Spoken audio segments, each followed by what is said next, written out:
ലോക്സഭാ തെരഞ്ഞെടുപ്പിൽ വയനാട്ടിൽ നിന്ന് മത്സരിക്കുന്ന കോൺഗ്രസ് അധ്യക്ഷൻ രാഹുൽ ഗാന്ധി ഇന്ന് കോഴിക്കോട്ടെത്തും.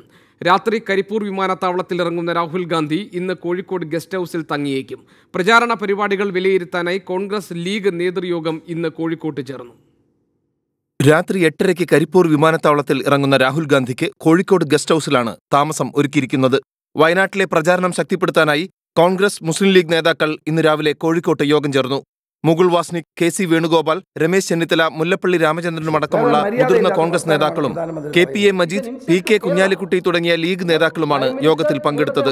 മോദി സർക്കാർ ദക്ഷിണേന്ത്യയോട് കാണിച്ച കടുത്ത അവഗണനയാണ് രാഹുൽ ഗാന്ധിയെ വയനാട്ടിൽ മത്സരിക്കാൻ പ്രേരിപ്പിച്ചതെന്ന് യോഗത്തിന് ശേഷം മുകുൾ വാസ്നിക് പറഞ്ഞു. This will have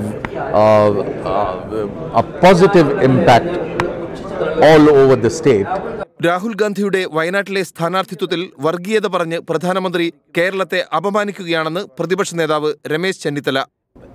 തെക്കേ ഇന്ത്യയിലും വടക്കേ ഇന്ത്യയിലും ഒരുപോലെ BJPക്കെതിരായിട്ടുള്ള പ്രതിരോധ നിര ശക്തിപ്പെടുത്തുവാനും ഒരു മതേതര ജനാധിപത്യ ഗവൺമെൻറ് ഡൽഹിയിൽ ഉണ്ടാക്കുവാനുമുള്ള കോൺഗ്രസിൻ്റെ നീക്കത്തിൻ്റെ ഭാഗം കൂടിയാണ് ഇവിടെ കേരളത്തിൽ അദ്ദേഹം മത്സരിക്കുക എന്നുള്ളത്.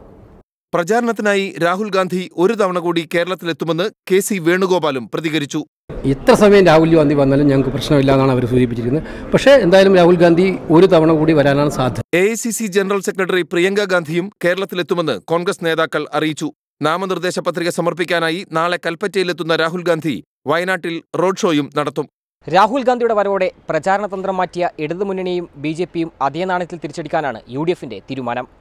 നിതിൻ അംബുജൻ, 24, കോഴിക്കോട്.